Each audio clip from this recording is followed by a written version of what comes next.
Bienvenue à tous dans la Cidade Maravillosa. Aujourd'hui, on est à Rio de Janeiro, et en particulier dans le quartier de Leblon. Et ici, il y a un phénomène assez particulier, c'est que dans un rayon de 1 km, on trouve pas moins de 14 restaurants japonais, ce qui est énorme. Dites-vous qu'à Sao Paulo, la gastronomie japonaise a même surpassé cette brésilienne.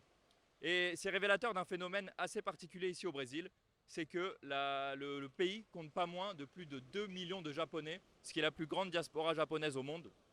On les appelle les Nippo-Brasileiros, et on ouvre le memento d'une histoire assez méconnue qui unit deux pays pourtant bien éloignés.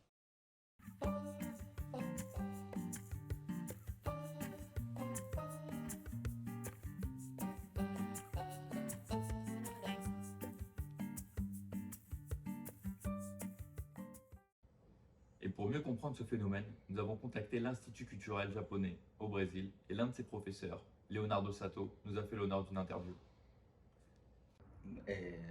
Boa tarde, meu nome é Leonardo Seiichi Sasada Sato. Eu sou brasileiro, filho de japoneses, sou da primeira geração, então sou Nisei. Tanto meu pai quanto minha mãe são japoneses. Tenho 38 anos, daqui a 2 semanas faço 39 anos. Sou casado, tenho uma filha de 3 anos e 7 meses. E hoje trabalho como advogado aqui nesse escritório, eu sou um dos sócios principais do escritório. Em São Paulo, no início do século XX, o grande desafio era de substituir a mão de obra escrava, que tinha sido libertada em 1888. A imigração japonesa começou 20 anos depois, em 1908. O esforço de povoar o Brasil foi com diversos imigrantes. E aí vieram italianos, portugueses, espanhóis, ucranianos, vieram vários, né? Dentre eles, os japoneses. Essa mão de obra japonesa, imigrante como um todo, mas a japonesa, ela veio para suprir a mão de obra nas fazendas cafeicultoras de São Paulo. Então, por isso que elas acabaram se concentrando em São Paulo. Mas existem outros polos. Curitiba, no Paraná, por exemple. Pour beaucoup, cette première vague d'intégration est difficile. Bon nombre de Japonais peinent à faire leur trou et l'Eldorado promis devient vite un mirage lointain. Les perspectives d'ascension sociale sont vite oubliées et les conditions de travail, aussi exigeantes que mal payées, rendent leur intégration laborieuse. Mais la formidable croissance du Brésil les pousse à rester et le retour au Japon s'éloigne peu à peu.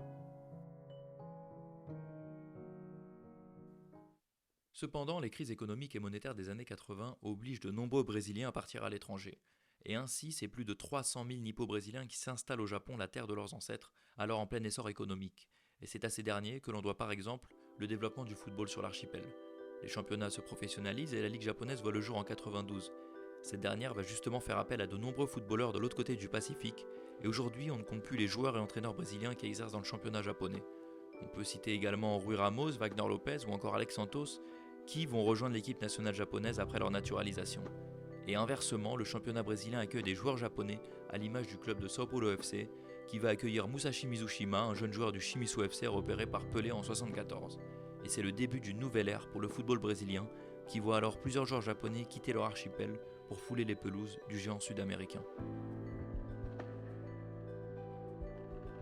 Ces épopées du ballon rond en terre brésilienne iront même jusqu'à inspirer un certain Yoshi Takahashi, auteur de Captain Tsubasa, plus connu en France sous le nom de Olivier Tom, et qui met en scène ce dernier en joueur du Sao Paulo FC qui remporte le championnat brésilien en battant le Flamengo. L'auteur, dans plusieurs interviews, a d'ailleurs précisé que l'histoire de Musashi à Sao Paulo avait justement influencé la construction du personnage principal de son œuvre.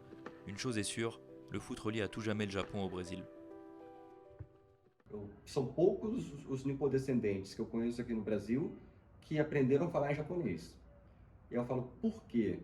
Primeiro, porque é mais fácil aprender a falar em português, né? É a língua onde estamos inseridos. Mas segundo, eu comecei a perceber que muitas pessoas evitavam ensinar para os seus filhos o japonês. Eu conheço alguns nipodescendentes, por exemplo, cujos pais deliberadamente não ensinaram japonês, não davam comida japonesa, por exemplo. Eles foram criados sempre, desde pequenos, no arroz com feijão, né, que é o prato mais tradicional brasileiro, mas sem qualquer referência ao Japão. E por quê? Porque esse imaginário japonês da identidade não é só uma identidade, mas traz muita afirmação de poder, né? Imagina um japonês chegado aqui no Brasil, década de 1910, 1920, 1930 ou 1940. Era um outro mundo. Era um mundo em que o nazifascismo era um perigo, né?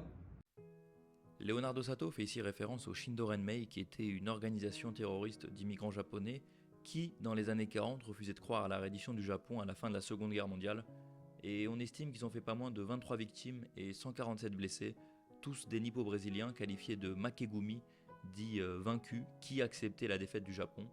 Suite à ça, les politiques et la police décident alors de s'en mêler, et on estime que pas moins de 31 000 Brésiliens d'origine japonaise étaient soupçonnés d'avoir des liens avec l'organisation, et finalement, en 1946, les dirigeants du Shindorenmei ont été arrêtés, et 14 ont été condamnés pour meurtre. À la suite de ça, la population brésilienne a commencé à voir les Japonais comme des fanatiques nationalistes, et aujourd'hui c'est un sujet qui est encore extrêmement tabou dans la communauté nippo-brésilienne. Si cette sombre organisation a entaché l'image des Japonais en Amérique latine, les relations entre le Brésil et le Japon restent au beau fixe. La majorité des nippo-brésiliens vit au Brésil, mais d'autres, soit environ 300 000 personnes, ont dû quitter le pays dans les années 80 pour s'installer au Japon. Cette communauté reste attachée à sa double identité et tente de faire perdurer la collaboration entre les deux pays. L'ambassadeur Umeda Kunio explique par exemple que le jumelage entre les villes japonaises et brésiliennes est fréquent. Les habitants de Naha, sur l'île d'Okinawa, célèbrent ainsi sur des airs de samba les liens qui les unissent à la ville brésilienne de São Vicente. On compte pas moins de 57 jumelages de la sorte. Mais au-delà de l'organisation de festivals, les liens unissant le Japon et le Brésil sont avant tout économiques. Les entreprises automobiles y voient par exemple un nouveau marché prometteur. Il n'est pas rare de voir aujourd'hui des Brésiliens au volant d'une Toyota dans les rues de Rio. En 2019, Toyota lance un projet pilote innovant, en proposant à ses clients de payer leur nouveau véhicule en épis de maïs ou en graines de soja.